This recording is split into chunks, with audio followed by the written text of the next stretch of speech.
Welcome to this preview episode of the Internet of Things Made Simple. I'm Larry by Humor. In this episode, we ask the important question, should you buy an Apple 4 smartwatch for grandma? Before I go into details about the watch and about should you give it to your grandmother, I wanted to first talk about myself in terms of the world of fitness. Over the past few years, fitness has become a very important part of my life, but it wasn't always that way. In late 2013, I was probably about 55 or 60 pounds heavier than I am now. And that was mostly due to the fact that I spent a lot of time on the road and I probably enjoyed a little too many dinners out with customers and a few too many drinks, stuff like that. And even though the doctor kind of bugged me a little bit, maybe you should lose a few pounds, I never really took it too seriously. It wasn't until a different kind of professional, one who probably wasn't even thinking about trying to get me to lose weight, said something to me that definitely changed my outlook. So I was getting my will redone, and because the second child had come along and the new business and different things like that, the will became much more complicated than in the past. About an hour or so into the process, the lawyer looked at me and said, "Do you mind if I just start asking questions bluntly, as opposed to beating around the bush?" And because, he's charging me per hour, I thought, yeah, that's probably not a bad idea. Sure, go ahead. And he said, well, you talk about leaving money for your sons and, if you're not around and you're going to give them this big lump sum on this particular birthday, have you thought about the possibility that maybe they could be a crack addict? So, one, my youngest son he was referring to wasn't even 2 yet.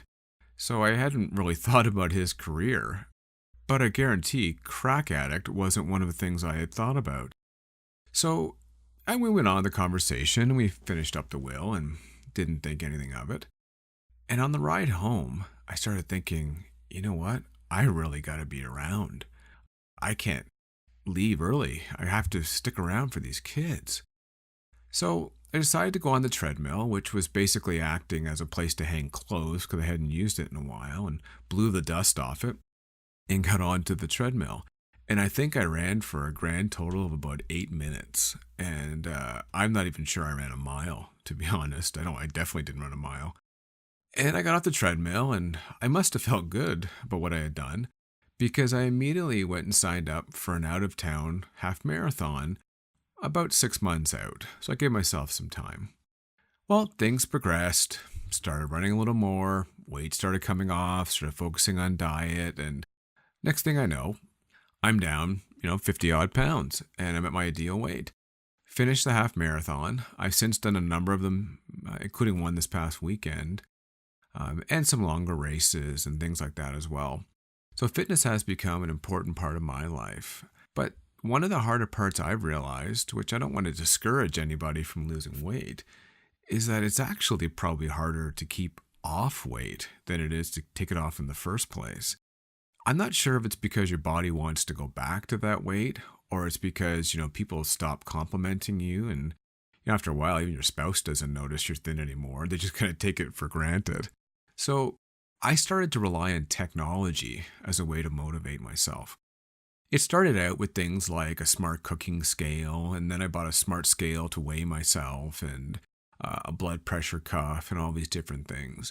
But without a doubt, the device that's helped me keep on track the best is my smartwatch. I've had a few over the years, and if you watch my blog post on YouTube, My Overly Connected Life, I talk about my latest one, the Garmin Vivo Active 3, and some of the different functionality of it. And it's great. It fits me perfect. But it might not fit everyone perfect. So when we come back from the break, we're going to talk about the Apple Watch 4, some of the benefits that it offers to everybody, and then specifically some of the things it offers in the new package called Proactive Health. Be back soon.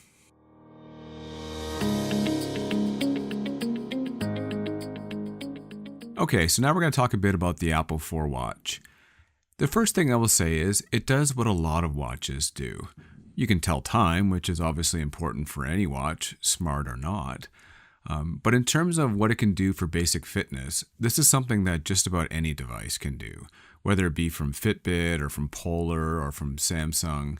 It will do things like track your steps to know how far you've gone, and so there's some accuracy to that. I always tell people that it doesn't matter if you did 9,200 steps or 9,800, the fact that you were fairly active is what you should pay attention to.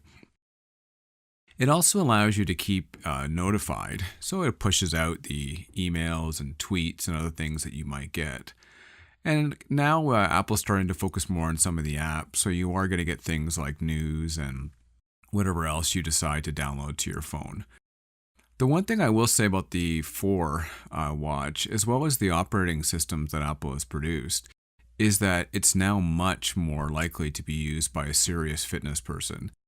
I can't think of anyone who would have bought the first watch who happened to be heavily involved in fitness, who actually enjoyed the fitness part of it. It just was lacking.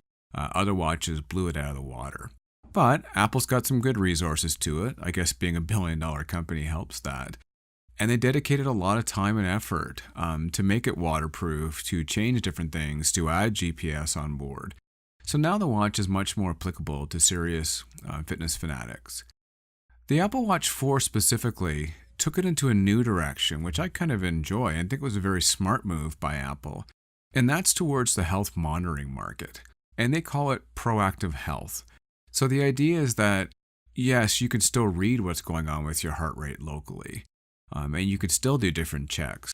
But it can now tell you when something's wrong. And more importantly, it can tell your loved one. The first way it does this is by using an EKG on your wrist. This does scare me a little bit. If you've ever had an EKG done, they tape, I don't know how many leads to your chest with all kinds of wires. It's done by a healthcare professional. It's all being read by what probably is a multi-$1,000 machine. And that's to get an accurate reading. How can you duplicate that on your wrist? So I do caution people, don't think it replaces an EKG. But what it can do is detect abnormal heart rhythms. Whether your heart rate's too low, too high, whatever your issue might be, the watch can do that, and I think that's great. The next thing it will do has to do with living alone for some people, or perhaps it's just people are concerned day to day, and that's what's called fall detection and unresponsiveness. So the first part is fall detection. It's going to use an accelerometer, or a gyroscope, or whatever Apple does to do this, to detect a possible fall. It's smart enough to know the difference between going down stairs and a fall, and that has to do with how fast the actual fall happens. So the first thing you'll get is a notification locally. So maybe perhaps you're still a wild, active senior and you're at a trampoline park with your grandkids. And the first time you fall and land on your butt on a trampoline, it sets off an alarm. You don't want that alarm, obviously, to go to 911. So it says locally, did you fall? Are you okay? I'm good. You can turn it off, which is great. Assuming that you couldn't turn it off. So maybe you've fallen because of a heart attack or bumped your head or whatever the reason. Now you have what's called an unresponsive alert. And this can be sent to whatever number you program, 911, along with your GPS coordinates to where you are, your family, whatever. The last part is emergency SOS, and this is when you can push a button and it will alert whomever you've chosen to alert. Again, family member, 911. What's great about this is the appeal is way beyond just the elderly. If you think about it, anyone who works alone, so a nurse, for instance, going into people's homes, maybe it's a delivery person, maybe it's an insurance adjuster, whatever it might be, the idea that during a situation that requires emergency response, they can simply hold down a button. And again, go back to the part about fall detection. If they're hit over the head and fall, it will also be done automatically for them. So in the last segment, we're going to cover, should you give one of these to grandma in a bit more detail? Back in a sec.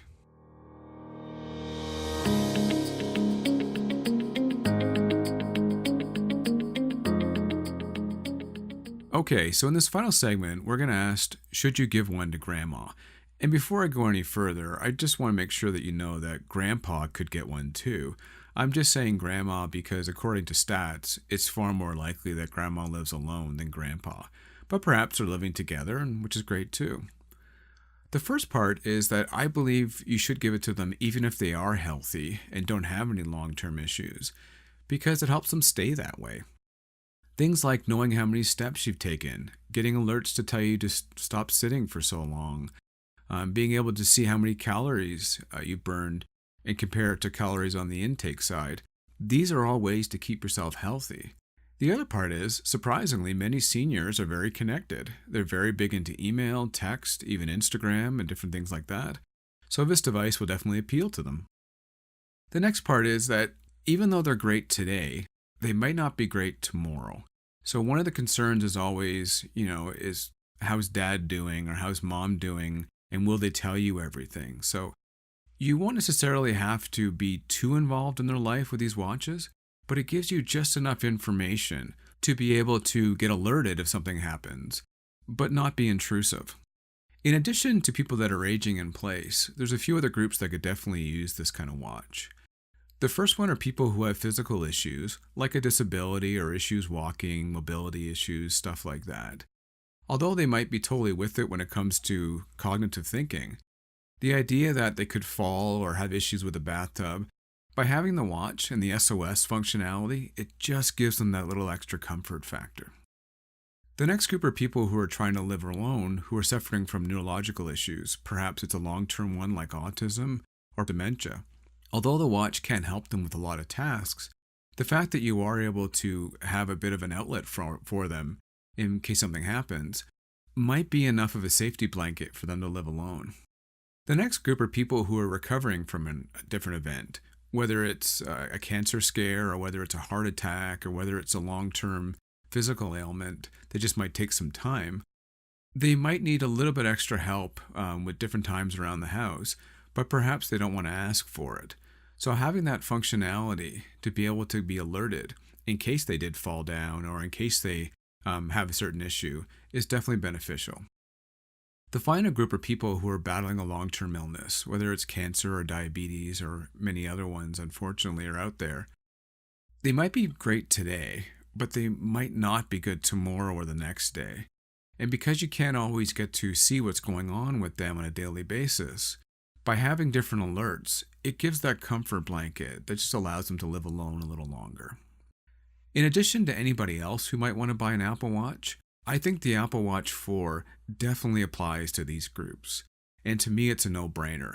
Just take it with a grain of salt. It's not going to replace an EKG machine. Just know that. It's not going to give deadly accurate heart rate if the person has to worry about things like the elevated heart rate. The device simply isn't meant for that. If those are the kind of things you're suffering from, get professional-grade equipment. Do not use a consumer-grade product. I hope you found this episode helpful. I look forward to having you listen to a few more preview episodes I'm going to have before the actual series launches on November 1st. This is Larry Bohumor. Thanks again for listening.